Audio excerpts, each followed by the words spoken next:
Exodus chapter 5. Moses has returned to Egypt. Remember, God spoke to Moses in the burning bush, said, "Go and tell Pharaoh, let my people go." So we've got this narrative has started. Moses has returned to Egypt. He's talked to the Israelites a little bit already. He spent some time around them. He did miracles for the Israelites. Now, the Egyptians will not accept the miracles that Moses does. The Israelites take these miracles as a sign that this guy is from our God. You remember last chapter, God gave him the name Yahweh. This is my name. Tell them that Yahweh has sent you. All right, so Exodus chapter 5 begins like this. Oh, remember, Aaron is accompanying Moses to help him speak. So they're going to do this together. Afterward, Moses and Aaron went and said to Pharaoh, "Thus says the Lord, the God of Israel, let my people go, that they may hold a feast to me in the wilderness." But Pharaoh said, "Who is the Lord?" Okay, so real quick, if you're looking in your Bible, you'll notice this is the L-O-R-D is in all capitals. This is when the name of God is being used. It's when it's in all capitals in your Bible. So if I was to read this with the original word, it would be, "Afterward, Moses and Aaron went and said to Pharaoh, 'Thus says the Yahweh, the God of Israel, let my people go, that they may hold a feast to me in the wilderness.' But Pharaoh said, 'Who is this? Who is the Yahweh that I should obey his voice and let Israel go? I do not know Yahweh, and moreover, I will not let Israel go.' Then they said, 'The God of the Hebrews has met with us. Please let us go a 3 days' journey into the wilderness, that we may sacrifice to Yahweh our God, lest he fall upon us with pestilence or with the sword.' But the king of Egypt said to them, 'Moses and Aaron, why do you take the people away from their work? Get back to your burdens.' And Pharaoh said, 'Behold, the people of the land are now many, and you make them rest from their burdens.' The same day Pharaoh commanded the taskmasters of the people and their foremen, 'You shall no longer give the people straw to make bricks as in the past. Let them go and gather the straw from themselves. But the number of bricks that they made in the past you shall impose on them. They shall by no means reduce it, for they are idle.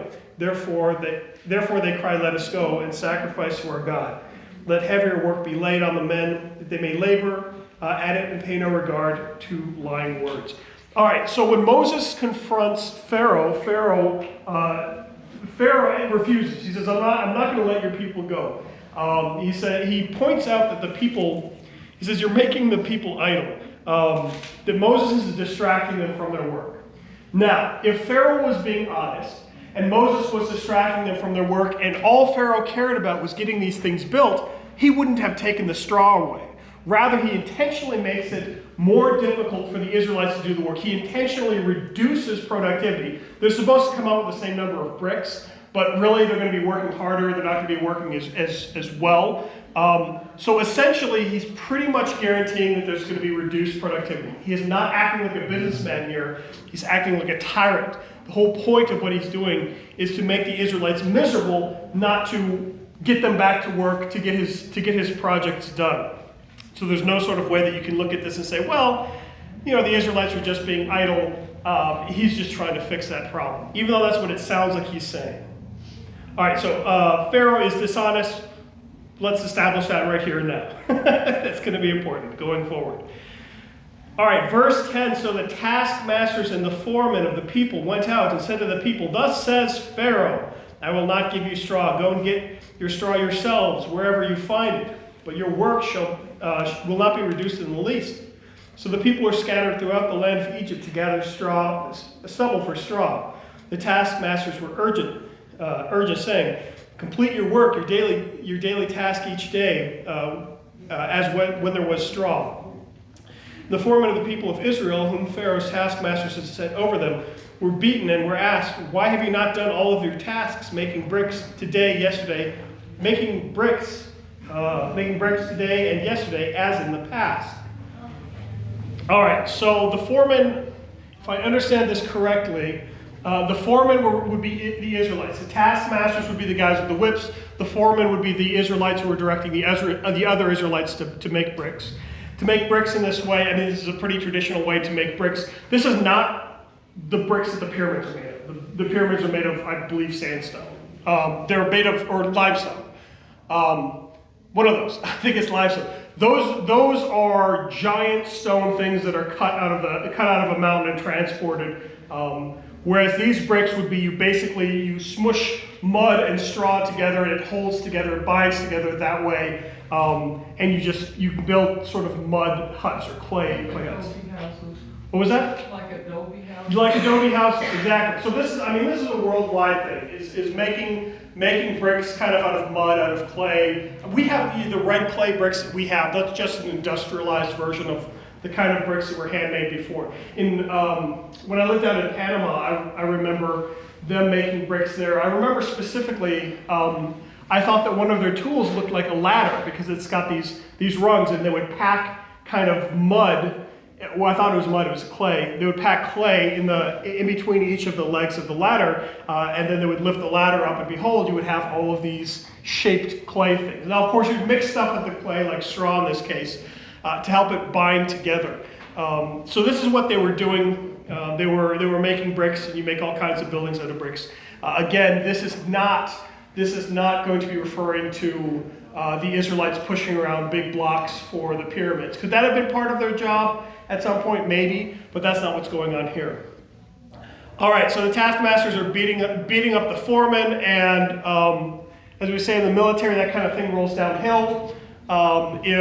If the sergeant is chewed out by the captain, then the sergeant will chew out his people. Those under them will be miserable as well. Yeah, you pass it down, yeah. Verse 15, then the foreman of the people of Israel came and cried to Pharaoh, why do you treat your servants like this? No straw is given to your servants, yet they say to us, make bricks, and behold, your servants are beaten. But the fault is in your own people. But he said, you are idle. You are idle, and that is why you say, let us go and sacrifice to the Lord. So you are just lazy. It's like, well, you're beating us. You're not helping us do our job. It's just, no, you're lazy. You're lazy, and that's why I'm beating you, because you want to go and sacrifice to God. I'll give you something to do instead. Go now and work. No straw will be given to you, but you must still deliver the same number of bricks. The foremen of the people of Israel saw that they were in trouble, and they said, you shall by no means reduce the number of bricks, your daily task each day. They met Moses and Aaron, who were waiting for them, as they came out from Pharaoh, and they said to them, the Lord look on you and judge, because you have made us stink in the sight of Pharaoh and his servants, and have put a sword in their hand to kill us. Then Moses turned to the Lord and said, O Lord, why have you done evil to the people? Why did you ever send me? For since I came to Pharaoh to speak your name, he has done evil to the people, and you have not delivered your people at all. All right, so Moses' job is to deliver God's people, to let God's people go. And this frustration that Moses and these other people are having is, we're doing what God says, but our life isn't better. In fact, our life is markedly worse. It seems like Pharaoh hates these people for being believers. I know he punishes them with the bricks and stuff like that, and with beatings. But as a result of God's word, as a result of being believers, these people are being persecuted. You will see that this is a trend throughout history. You'll see this obviously later on in the New Testament as well, when the Christians are persecuted, and then after the New Testament. To this day, being a believer, speaking God's word, speaking God's uncomfortable truth will get you targeted. It doesn't make your life easier to tell Pharaoh, hey, let us go, and, to tell your boss, hey, I need to go and go to church on Sunday. Thankfully we live in a country where this isn't as common, but you can imagine going to your boss in another country, another time, saying, hey, I need to worship on Sunday. And he says, you're just being lazy. You just want a day off. You should be working 7 days a week. There are 7 days in a week. That's how many days you should work. So yeah, in this case, the people are being persecuted for being faithful to God. Moses is frustrated about this. He says, you said you were going to deliver God, you were going to deliver the people. Instead, the people are more miserable. What Moses is doing now, he might have not had the right attitude, but he's not wrong in what he says. Remember, God did promise to deliver the Israelites. So what he's saying is, God, you promised this thing. I want this thing that you promised. It sounds disrespectful, but it's not disrespectful to use God's own words and bring them to him. When God promises something, you say, God, you promised this. I want this thing that you promised. It's saying, I trust that you were trustworthy, that you haven't forgotten, that you're going to do what you said. This is what you said you were going to do. I remember it. I know you remember it. Let's get it done. All right. so God has a plan for this. All right, this section is called God's promise for deliverance. Chapter 6, Exodus chapter 6. But the Lord said to Moses, now you shall see what I will do to Pharaoh. For with a strong hand he will send them out, and with a strong hand he will drive them out of his land. So Pharaoh won't just let God's people go. Pharaoh will force them out of the country. So this isn't just Pharaoh says, I guess I'll let go. But this is Pharaoh saying, get them out of the country. This is what God's promise is going to be. God spoke to Moses and said to him, I am the Lord. I appeared to Abraham, to Isaac, and Jacob as God Almighty, but my name, the Lord, I did not make myself known to them. Remember, that was the burning bush when he said that was my name, Yahweh. I also established my covenant with them to give them the land of Canaan, the land in which they lived as sojourners. Moreover, I heard the groaning of the people of Israel when the Egyptians hold as slaves, and I remembered my covenant. Say, therefore, to the people of Israel, I am Yahweh, and I will bring you out from under the burdens of the Egyptians. I will deliver you from slavery to them, and I will redeem you with an outstretched arm, with great acts of judgment. I will take you to be my people. I will be your God, and you shall know that I am Yahweh your God, who has brought you out from under the burdens of the Egyptians. I will bring you into the land that I swore to give to Abraham, to Isaac, and to Jacob. I will give it to you for a possession. I am Yahweh. Moses spoke thus to the people of Israel, but they did not listen to Moses because of their broken spirit and the harsh slavery. So a couple of things here. This is not a new promise. This is a reiteration of the promise. Yahweh is saying, that thing that I promised, I will deliver it. I promised it before, and I'm still going to deliver it. Pardon? Oh, we're at verse 10. Chapter 6, verse 10 is going to be next.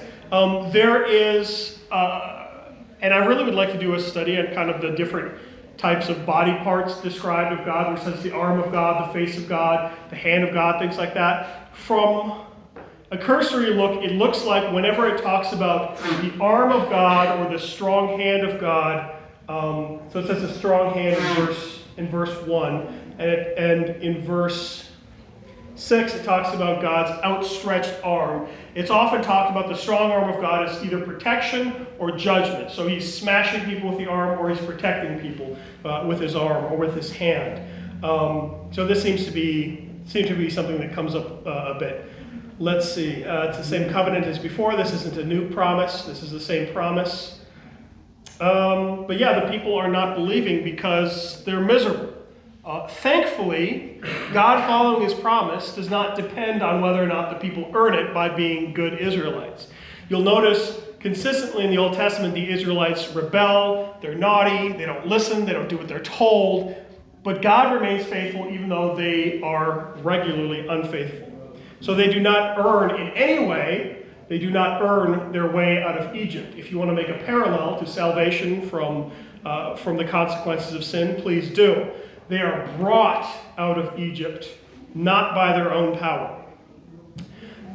So the Lord said to Moses, verse 10, verse 11, go in, tell Pharaoh, king of Egypt, to let the people of Israelite go out of his land. But Moses said to Yahweh, behold, the people of Israel have not listened to me. How then shall Pharaoh listen to me? For I am of uncircumcised lips. But the Lord spoke to Moses, and Aaron gave him a charge about the people of Israel and about Pharaoh, the king of Egypt, to bring the people of Israel out of the land of Egypt. All right, so then this next section here seems like a little bit of an interruption. But again, you'll see that this is kind of a pattern. They did this with Esau's genealogy as well. We have a story picking up steam, and then it'll jump back and say, by the way, this is who these people are, in case you forget. All right, so I'll get through this pretty quick. Verse 14. These are the heads of the fathers' houses, the sons of Reuben, the firstborn of Israel. Hanok, Palu, Hezron, and Carmi. These are the lands of Reuben. The sons of Simeon, Jemuel, Jamin, Ohad, Jachim, Zohar, Shaul, the son of a Canaanite woman. These are the clans of Simeon. These are the names of the sons of Levi according to their generations. Gershon, Kohath, and Merari. The years of the life of Levi being 137 years.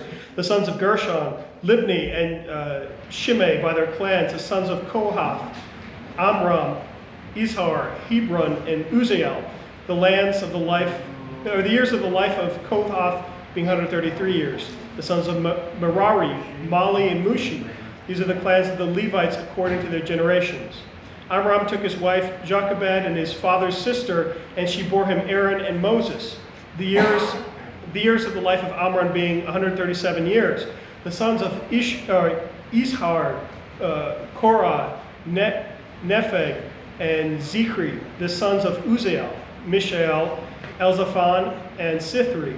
Aaron took as his wife Elisheba, the daughter of Aminadab, and the sister of Nashon, and she bore him Nadab, Abihu, Eleazar, and Ithamar, the sons of Korah.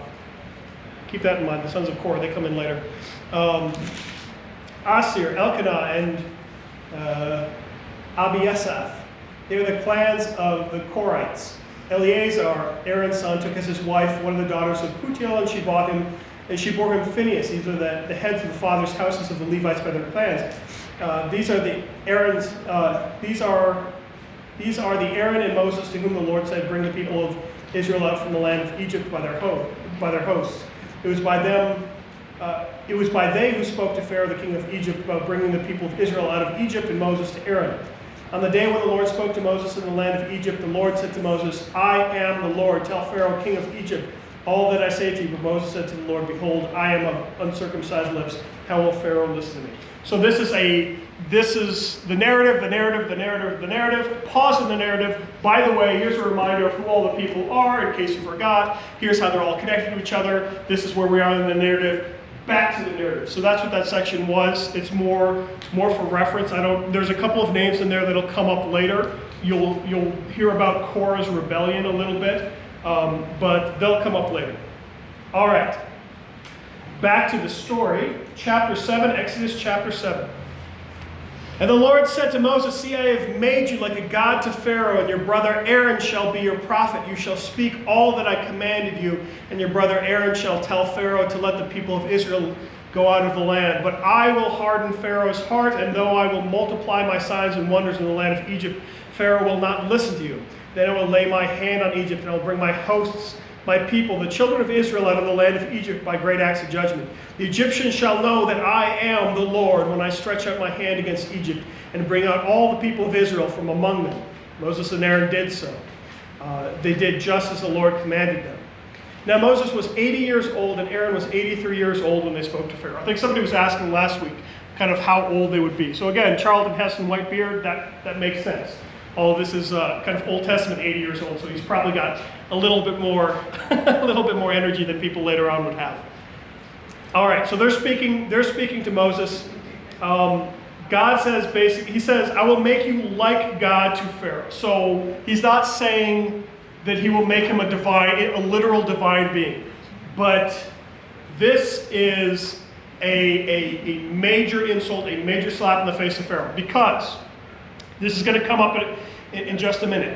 Because Pharaoh, you got all the gods of Egypt. Pharaoh considered himself the God of all gods. So you've got the pantheon of gods. Let's say all the Greek gods or whatever you're familiar with. Pharaoh would be Zeus, king over all of the gods. So Pharaoh considered himself and was regarded as the god over all of the gods of Egypt, over Amun-Ra, over Seth, over all of the gods of Egypt. That was Pharaoh. So for Moses, this guy who had run away from Egypt because he was a murderer, to come back in and for God to say, "I will make you as God to Pharaoh." Moses is saying, God is saying, however much Pharaoh esteems himself, God is going to place Moses over him. He's going to put his words in Moses' mouth, and when Moses speaks, it will be as though God himself is speaking to Pharaoh. So this is a major insult to Pharaoh that he absolutely deserves. He will be dethroned as not the king of Egypt, but as the God over all gods. The real God is sending a prophet, Moses, and saying, "I will speak through Moses." So this is going to come up later. I'm going to explain it in just a minute, the concept of Pharaoh's God. Question? Yes, ma'am. Would that have been all the pharaohs, or just this particular? Yes. So the role of Pharaoh would include not just king, but he would be seen as a divine figure. Caesar would do this as well. Caesar, when you burn a pinch of incense to Caesar in the Roman times, you would be regarding him as a god, not as just a king. You're not just giving taxes, but you're literally bowing down and worshiping this god. Although to the pharaohs, plural, this was more of a religious thing. To the Roman Caesars, they more understood their Caesar as less of a divine figure, more of like a king with divine power, I guess. All right, chapter 7, verse 8. Then the Lord said to Moses and Aaron, when Pharaoh says to you, prove yourselves by working a miracle, then you shall say to Aaron, take your staff and cast it down before Pharaoh, that it may become a serpent. So Moses and Aaron went to Pharaoh and did just as the Lord commanded. Aaron cast down his staff before Pharaoh and his servants, and it became a serpent. Then Pharaoh summoned wise men. So think about magi. That would be the same word, I think. Wise men and sorcerers, and they, the magicians of Egypt, also did the same by their secret arts. For each man cast down his staff, and they became serpents. But Aaron's staff swallowed up their staff. Still Pharaoh's heart was hardened, and he would not listen to them as the Lord had said. All right, so this is one thing to keep in mind, is that these guys, these are the demonic forces. These are not believers. These are magicians, sorcerers, people of an entirely different religion, and yet they have the power to perform miracles. The Bible talks about, even in the New Testament, it says that there are many people who will come, many false Christs and false prophets, and they will try to deceive, if possible, even the elect. They will do this by performing great signs and wonders. So it is possible for the demonic to do miraculous signs, but they're nothing compared to what God can do. So in this case, those demonic workers of magic were able to turn staffs into serpents by their secret arts, by their demonic power, their dark arts, etc. And then Moses' staff ate up these other serpents, just to demonstrate how how minuscule they are compared to God's power. But that wasn't enough to convince Pharaoh. This is when you get into one of the favorite sections of, well, a lot of people, I don't want to just say the kids because it's a great section, the plagues of Egypt. Now, before I get into them, and I will get into them, is I tried to look this up because there's a couple of different variations I found of this information. Now, off the top of your head, without cheating and looking, can you think of some of the plagues of Egypt? Any of the plagues? The blood, the locusts, the frogs, the firstborn, the darkness, the hailstorm, things like that. So there's 10 plagues in Egypt. They go like this: the water to blood, the frogs, gnats or lice, flies, sick cattle, plagues and boils, hail, locusts, darkness, and finally the death of the firstborn son. Now, off the top of your head, it seems like this is an interesting collection of plagues. Yes, sir? There's also the firstborn animals, too. The firstborn animal, I think that's, which one is that under? First one. Is that part of the firstborn one? Okay, well, we'll get to that. So when I heard this story about 1,000,000 times as a kid, I thought, okay, this is just kind of a cool collection of God's doing these random things. A lightning bolt here, a fireball there, that kind of stuff. And God does call down fire on Sodom and Gomorrah, and he calls down fire with Elijah and stuff like that, but there's no fire involved in this one. There's no lightning, there's no storms involved in this one. This is an odd collection of plagues. But what a lot of people assume, and I think it makes sense, although I don't know that we know all the details, is that what God is doing is he's not just doing these random plagues. He's picking out 10 of the Egyptians' favorite gods and insulting them. Each of these plagues corresponds to a different god or multiple gods that the Egyptians worship. They worship a lot of gods. So I've got a collection of these things. So when God turned the water to blood, so this isn't just water. This is the Nile River. This is the lifeblood, if you will. This is how Egypt is alive in the desert, is because of the Nile. Because the Nile was the source of so much life, naturally they turned to worshiping the Nile and considering it almost a god in and of itself. So there's actually three gods that I have on this list. There's Khnum, the guardian of the river. There's Hapi, the spirit of the Nile. This is probably the one that I think it's related to. The Nile is embodied as its own spirit. And there's Osiris. The Nile was his blood stream. So if I'm just going to focus on Hapi, so this was the source of Egypt's power. This was the source of Egypt's ability to stay alive, this water. So for God to specifically target this and say, hey, you know that God that keeps you alive, that river that you worship? It's dead now. Because turning water to blood it's not just, oh cool, it's red. It's, I can't drink that, I can't bathe in that, I can't cook that. That now makes everything stink. Lots of blood makes everything stink, smells like pennies. It is completely, so the source of life for them that they were worshiping, the water, becomes a source of death. If they were drinking it, they would die. They would not survive if they lived off the water. So God is slapping the first god of the Egyptians in the face by turning their sacred Nile, their sacred river, into a source of death instead of a source of life, instead of a source of wealth and power. The second plague, frogs, this was, some people connected this to Hecht or Hapi. They are related to fertility. You'll notice that it wasn't just one or two frogs. It was frogs everywhere. So again, this is an insult to fertility. Their goddess of fertility. It says, oh, you want to worship, or I think it's a goddess. Yeah, I don't remember. You want to worship fertility, right? Okay. Have some fertility. Have some fertility with the face of your god. Because this was, remember the Egyptians had these animal-faced gods.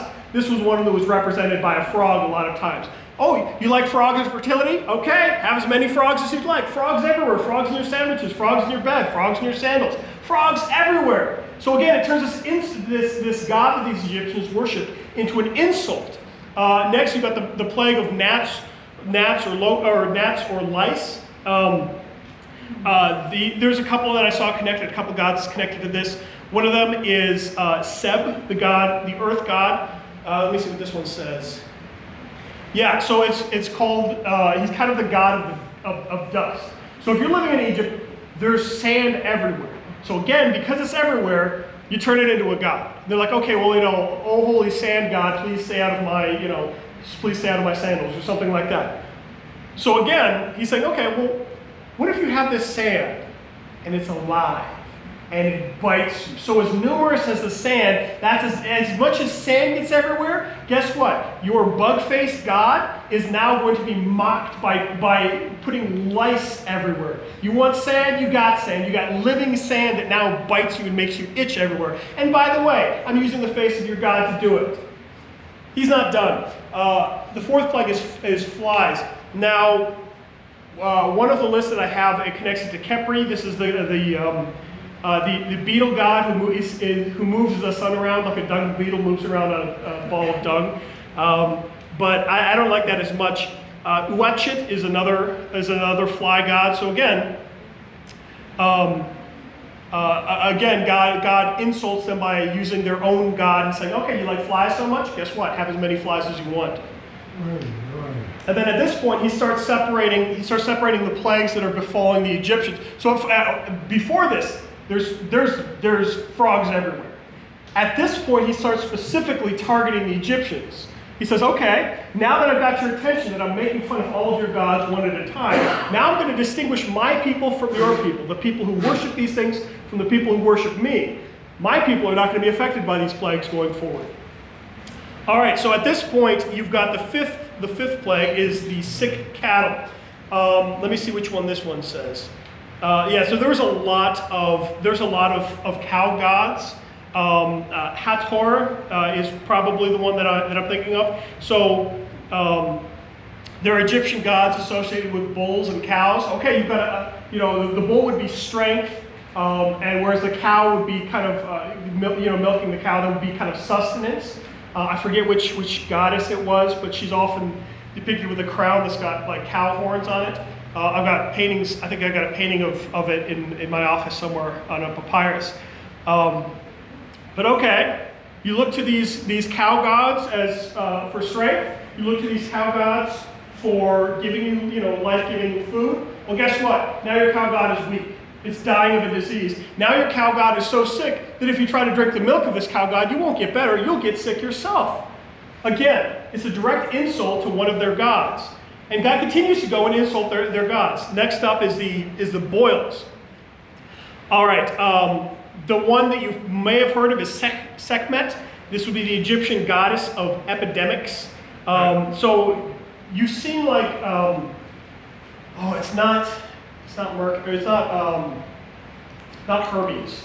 Hermes has the staff with the two snakes, but there's a staff with one snake, and that's supposed to represent, I forget what the Greek god's name is, but it's basically, you see it's connected to pharmaceuticals or whatever. What was that? That might have been it. I don't remember specifically. But yeah, so you know the symbol, and it's often used to depict, okay, this is related to medicine somehow. Well, this, in different cultures, you would often have the god or goddess of healing, of epidemics, of sickness, of pharmaceuticals, of medicine, that sort of thing. So again, all right, you've got a god who you specifically picked out to heal your illnesses. Here's one, boils. Go ahead, call to your goddess. See if she helps you. I notice that she's pretty quiet right now. Keeps going on. The next plague is hail.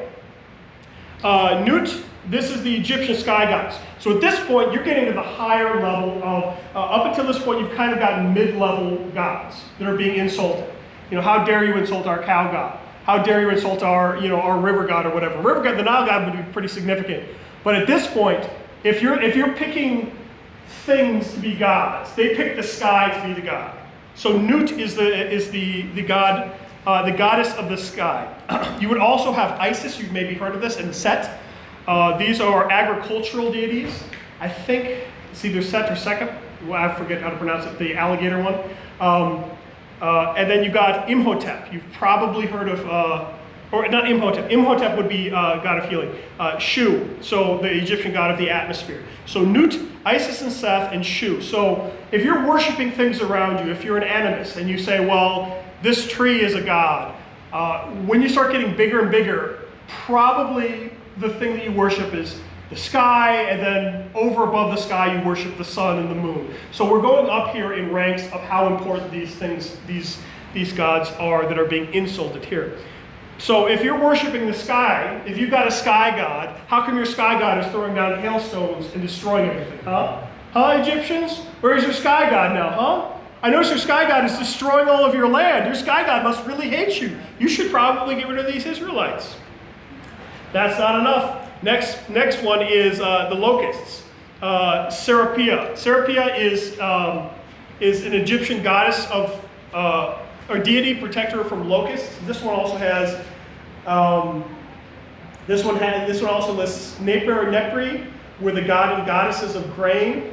All right. So if you're an Egyptian, you have to stay alive by all this grain. You remember, grain was kind of an important thing in Egypt. Joseph really helped with the stocking up of grain for the famine. Now, if the Nile is the lifeblood of Egypt in terms of drinking water, grain is how you survive in Egypt by staying alive. Now your source of food is being destroyed by locusts. How come your God isn't defending you against these locust Egyptians? Is your God impotent? Where is your God? Yes, ma'am. Do we still have the 7-year locusts? The 7, I'm not sure about that. I know that locusts, they've got patterns and migrations and stuff like that, but I don't know the details. All right, plague number 9. Okay, this is when it gets serious. This is, if you're worshiping the sky before and the sun before, this is light itself. This is light itself being worshipped. You may have heard of this Egyptian god. This is how you know it's an important one. Ra. You've probably heard of the Egyptian god Ra. You may have heard of Amun-Ra, Aten, Atum, or Horus. Horus would be the owl. Thoth or Thoth. So these are the gods of either the sun or light or the moon. So it's okay. You want to be able to see 5 feet in front of your face? You're in Egypt. It's hot. It's like Arizona, but hotter. The sun is everywhere. Where is your sun now? Now, before you can make excuses of, it's just this river is poisoned with blood. It's just locusts or whatever. It's a migratory thing. Where is the sun? Egypt is kind of defined as being a very hot, sunny place. Imagine you're in Arizona, and then all of a sudden God says, okay, no more sun for you.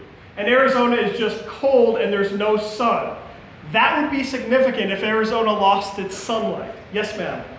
I don't remember Did these last for like periods of time, or did they all end up converging and being happening at the same time? There were periods of time, so they would go back and forth. Moses would say, here's a plague. Pharaoh would say, I'll let your people go. Pharaoh would say, I changed my mind, I'm not going to let your people go. So that's why we know it wasn't all at the same time. So Yeah. It was just based on his response. Yeah, so it would say, so Moses would say, if you take away this, these locusts or whatever, then I'll let your people go. So God took away the locusts, and then then Pharaoh changed his mind. So it was sequential, not all at the same time. Yeah. And I have another question. Yes, please. So were the magicians also insulting their own gods? No, they were not insulting their own gods by creating. Oh, when they did By mimicking the miracles? everything that Moses was doing? No, they weren't insulting their own gods. They were trying to say, look, we can do these things. Our gods have given us the power to make snakes But or that's something kind like of this. a loop in and of itself. Except Moses overwhelmed them. They overwhelmed them with the magicians would turn water into blood in a small portion. Moses would remove the entire water source. They could say, look, we have power over the water. We can turn some water into blood. And Moses is that's a parlor trick. Moses is saying, this is a death sentence. You guys can't drink anymore. The God who's supposed to protect you by giving you water is no longer protecting you. So that would be the difference. But yeah. So they didn't proceed to mimic everything that he did with the No, sun. they were only able to mimic. They were only able to mimic the water turned to blood, the snake, staff, and the frogs. At that point, they aren't able to duplicate any of the other ones. All right, so you have Ra, you have Amun-Ra, you have the god of the sun, you have Egypt is known for its sunny sun. It's gone. Where is your sun now, Egypt?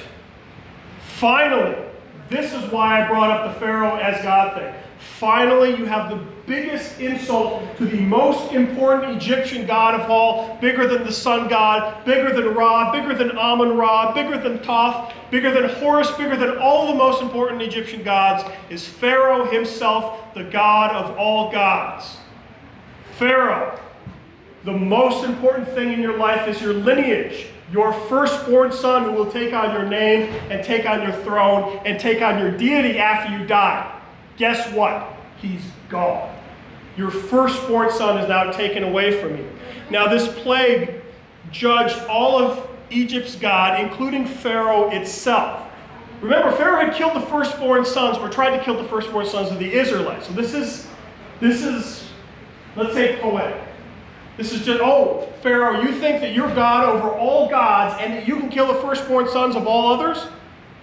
How's your firstborn son doing? It is brutal. It is an insult beyond insults. This man who made himself to be not just a God, but the God over all gods, has been humbled so heavily, taken away the most important thing in his life, and insulted. Every single one of his gods that was supposed to protect him has been insulted and turned into a joke. And he himself, God over all gods, has been made the biggest joke of them all. So with this, these are not just 10 random plagues. This is increasing not just in severity, but increasing in the level of insult, in the level of in your face, your God is not real and I'm going to prove it. And by the way, while I'm proving it, I'm going to mock your God by using the face of your God to in these plagues as well. So we'll get into, we weren't able to get into the plagues yet, but that's the precursor to the plague. So we'll start next time with verse 14. This is the first plague. So keep all of that in mind when we begin next time with Exodus chapter 7, verse 14. All right, let's close with the doxology.